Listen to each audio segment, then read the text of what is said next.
नमस्कार, बहुत स्वागत है आपका विंध्या टाइम्स में। हाजिर मैं रीवा की दो खबरों के साथ। बात करेंगे पहली खबर की, जहां प्रधानमंत्री कॉलेज ऑफ एक्सीलेंस शासकीय आदर्श विज्ञान महाविद्यालय रीवा में विकसित भारत में अनुसंधान एवं नवाचार की भूमिका विषय पर एक महत्वपूर्ण संगोष्ठी का आयोजन किया गया। यह कार्यक्रम भारतीय शिक्षण मंडल महाकौशल प्रांत के संयुक्त तत्वाधान में स्वामी विवेकानंद सभागार में संपन्न हुआ, जिसमें शिक्षा, अनुसंधान, नवाचार और भारतीय ज्ञान परंपरा के महत्व पर विस्तार से चर्चा की गई। कार्यक्रम में मुख्य अतिथि के रूप में पंजाब केंद्रीय विश्वविद्यालय बठिंडा के कुलगुरु एवं भारतीय शिक्षण मंडल के राष्ट्रीय उपाध्यक्ष आचार्य राघवेंद्र प्रसाद तिवारी उपस्थित रहे। वहीं विशिष्ट अतिथि के रूप में अवधेश प्रताप सिंह विश्वविद्यालय रीवा के कुल सचिव प्रोफेसर सुरेंद्र सिंह परिहार शामिल हुए। कार्यक्रम की अध्यक्षता महाविद्यालय के प्राचार्य प्रोफेसर डॉक्टर रविंद्र नाथ तिवारी ने की। कार्यक्रम का शुभारंभ सरस्वती पूजन एवं माल्यार्पण से हुआ। इसके बाद भारतीय शिक्षण मंडल का परिचय देते हुए आयोजक डॉक्टर सतीश मिश्र ने कहा कि संस्था का उद्देश्य भारतीय मूल्यों पर आधारित शिक्षा को बढ़ावा देना और शोध को समाजोन्मुख बनाना है। उन्होंने युवाओं को विकसित भारत 2047 की सबसे बड़ी शक्ति बताया। अपने स्वागत उद्बोधन में प्राचार्य प्रोफेसर रविंद्र नाथ तिवारी ने कहा कि कृत्रिम बुद्धिमत्ता यानी एआई ने विश्व में नई क्रांति ला दी है और अंतरिक्ष अनुसंधान सहित विभिन्न क्षेत्रों में भारत तेजी से आगे बढ़ रहा है। विशिष्ट अतिथि प्रोफेसर सुरेंद्र सिंह परिहार ने कहा कि भारत वैश्विक अर्थव्यवस्था में तेजी से उभर रहा है और अनुसंधान एवं नवाचार के लिए सरकार द्वारा किए जा रहे निवेश से विकसित भारत का लक्ष्य और मजबूत होगा।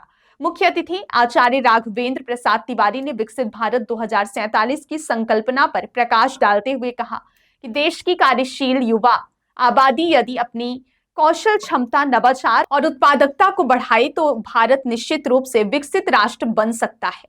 उन्होंने कहा कि विश्वविद्यालयों का दायित्व केवल डिग्री देना नहीं, बल्कि विद्यार्थियों में शोध, उद्यमशीलता और नैतिक मूल्यों का विकास करना भी है। कार्यक्रम के दौरान अतिथियों का शॉल और श्रीफल भेंट कर सम्मान किया गया। संचालन डॉक्टर नीलम पांडे ने किया, जबकि आभार प्रदर्शन डॉक्टर भारतेंदु मिश्र ने किया। कार्यक्रम में महाविद्यालय के प्राध्यापक गण और बड़ी संख्या में छात्र छात्राएं उपस्थित रहे। बात करते हैं अगली खबर की, जहां समान थाना क्षेत्र से लापता हुई एक नाबालिग लड़की जब वापस मिली तो उसने अपने साथ हुई जो दरिंदगी बयां की, उसे सुनकर पुलिस के भी होश उड़ गए। दरअसल कुछ दिन पहले यह नाबालिग संदिग्ध परिस्थितियों में लापता हो गई थी। परिजनों की शिकायत पर पुलिस तलाश कर रही थी कि लड़की वापस मिली और उसने दो युवकों पर सामूहिक दुष्कर्म का आरोप लगाया। एफआईआर के मुताबिक वारदात की शुरुआत एक ऑटो चालक कान्हा पांडे से हुई, जिसने पहले किशोरी को दोस्ती के झांसे में लिया। इसके बाद उसने अपने साथी शुभम यादव को बोलेरो गाड़ी के साथ बुलाया। आरोप है कि दोनों ने किशोरी को जबरन गाड़ी में बिठाया, उसे नशीली शराब पिलाई और फिर बारी बारी से उसके साथ सामूहिक दुष्कर्म किया। इतना ही नहीं, दरिंदगी का यह सिलसिला यही नहीं थमा। अगले दिन आरोपी उसे वापस रीवा लाए और एक कमरे में बंधक बनाकर रखा, जहां आरोपी शुभम यादव ने फिर से उसके साथ हैवानियत की।